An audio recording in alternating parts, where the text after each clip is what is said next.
that area so that that does not reoccur quickly. Did you have any doubt in your mind that Mr. Crawford had difficulty in those areas that you discussed? Not at all, sir. Now, in your practice, are you able to determine whether someone has a spasm or a brain strain type of issue? Yeah, I cannot tell if the muscle is spasming at the moment, because when you feel the muscle, you can feel the tightness, you can feel what we call in massage therapy, which I'm allowed under my license to say, strain sprain. And that means that the muscle is extremely tight. You can feel the constriction, and it's so hard, it almost feels like a bone. And you can tell that. Now, the patient will be able to tell if it's spasming because they're going to feel this. So they're going to tell you that, and you're going to know that, okay, the area is spasming. Do the records that we've introduced and marked as identification, do those set out the verbal complaints that Mr. Crawford was having? There's some of it in there. Soap notes are soap notes you take. Let me speak about me. I take soap notes like when the person come in. Now, let me interrupt you here. I don't know, I think some of the jury has some medical or nursing background and may know what soap means, but can you tell the others? It's just notes that you take for reference as per what the patient said at the time they come in. And the way I do it is, when the person comes through the door, they fill out something, or if they have been there before, and I always ask, how are you doing today? Just to hear what the answer is going to be. I don't say, how is your back, how is this, how is that? How are you doing today? And I particularly do that because most time it would take you to the place where the problem is and say, oh, my back's killing me, and they put their hand, oh, my neck's, I can hardly turn it, or whatever. And I usually make a note of that, and then I'll make a note of what I feel during the therapy. And I always ask my assistant when the person is leaving. I'm not always at the desk. They're collecting the funds, to say, how are you doing now? How are you after the treatment? And to listen to hear what that person say. Sometimes they say, I'm hurting worse than when I came in, but I'm looser. And those are the things I'm looking for. And they report that back to me, so I know, okay, I'm actually affecting the problem because the person is getting looser, or they're feeling the difference when they're leaving. And so some of that is in the notes. We don't write everything verbatim, but, I keep some records. Every time that Mr. Crawford has come to see you, has he paid you for that service? Yes, he has. And he's paid that out of his own pocket? Yes. I have no contact with no other form of payment but from Mr. Crawford. All right. Let's talk about your bills for a minute. Are those, I'm not insulting you by any means. No. It's a requirement here. Are your bills reasonable? I mean, is your hourly rates reasonable? Yes, it is. There's about 6 or 7 other therapists in the area, and some of them are charging a little more, and some are just exactly what I am, and some about $5 or $10 less. But it's within the area. Now, who dictates, as far as you're concerned, who's in charge of how many times they come see you, and the treatment, how long it lasts, and things like that? Most people are told by their doctors or whatever to seek the treatment. When I work with the patient, make suggestions. as per what I find and what I think. I also ask them sometimes to speak with the medical doctor or whatever, or sometimes ask if I could contact or talk to them. If I feel that this person needed to be here longer or needed more treatment or something, and they weren't getting that from their doctors, I sometimes speak with them to find out where we're going with this and tell them what my findings are and what my opinion is, and see if we can come together on it. But most times I don't have to, but sometimes I do. Are there occasions where you limit the number of times someone comes? I don't limit because this is what I do for a living, but I suggest, I would say, like if somebody is coming to me 3 times a week or for so many weeks, and I realize that they're getting better and that there is not a need for that amount of therapy, I would tell them. Now, if they want to come for therapy, they can come, and I will work on them. But I suggest that we back it off now, that I believe once a week would be sufficient, or once every other week would be sufficient to keep what we have gained with the person's exercise and stretching program and, you know, other things that they're doing, of course.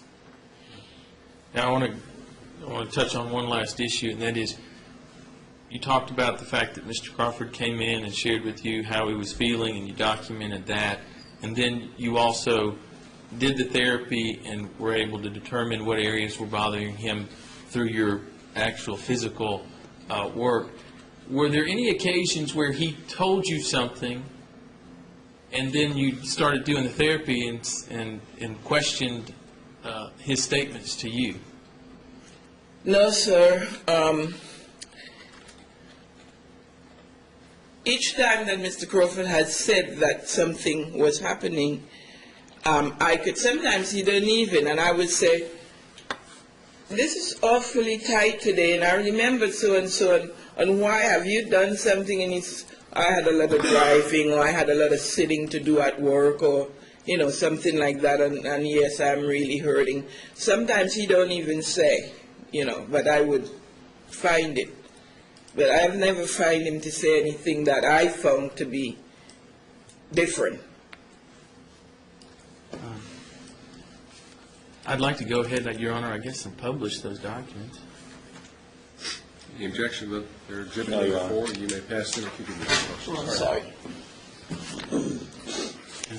Again, ladies and gentlemen, all exhibits are available for your review during your deliberations, so this isn't the only chance you have to read any of these documents. I feel like you have to read through every word of them, but if you want to look at them, you can right now. And Your Honor, I don't have any additional questions right now.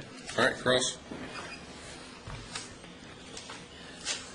Ms. Trotman, I'm Brad Gilmore. We met at your deposition a few weeks ago. Is that correct? Yes, sir. And you practice out of your home in Green Hills. Is that correct? Yes, sir. Half of it is an office, half of it is my home. Okay. And as I understood your testimony, you were on the first visit when Mr. Crawford came in.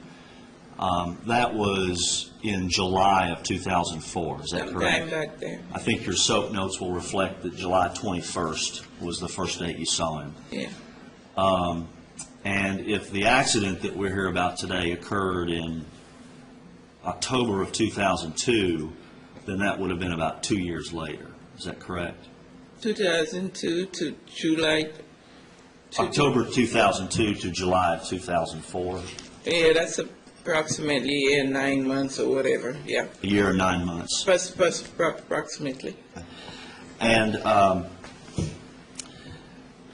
you are, as I understand it, when Mr. Crawford first came to see you in July of 2004, just last July, by your testimony, you could observe just by the way he was walking and holding his body that he was in pain. Yes, he was uncomfortable. Now, I don't think there's any question that you're not a nurse or a doctor. Is that correct? Correct. Okay.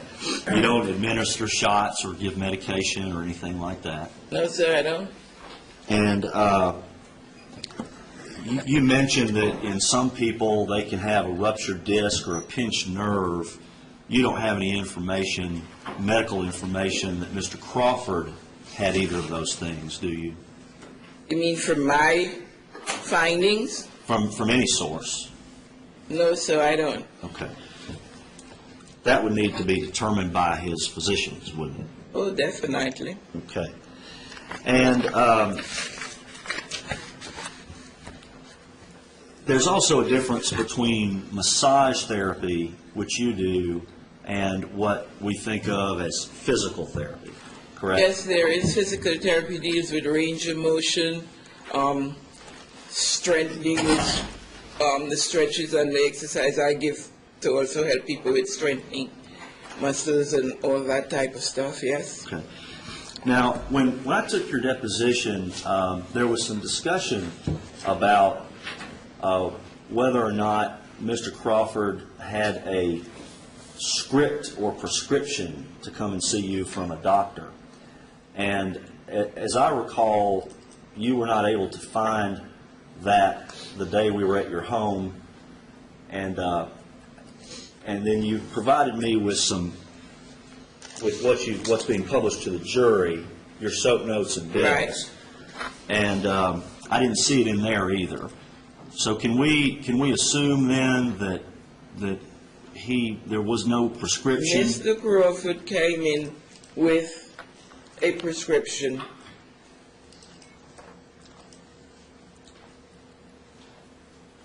Unfortunately, I cannot remember exactly whose name or what was in it, and I'll tell you why. In my work, it does not matter who sent them or how they get there or, whatever.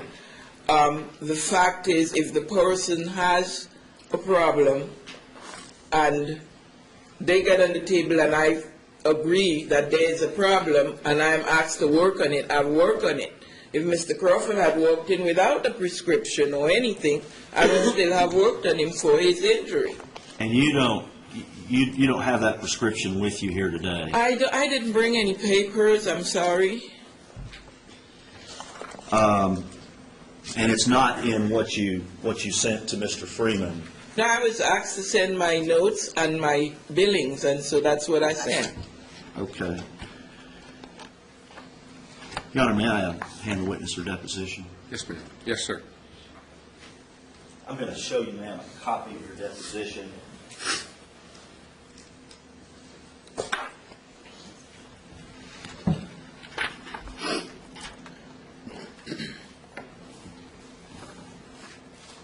Bear with me for just a moment here.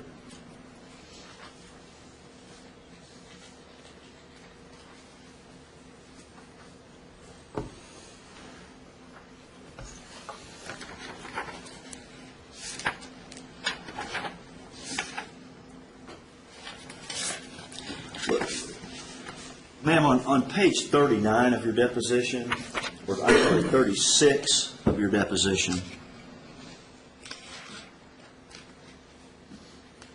let me know when you get there. I'm here. Okay. See how the lines are numbered down the side? Yes. And it says line 19. I asked you, we've agreed that you're going to make copies of all of your records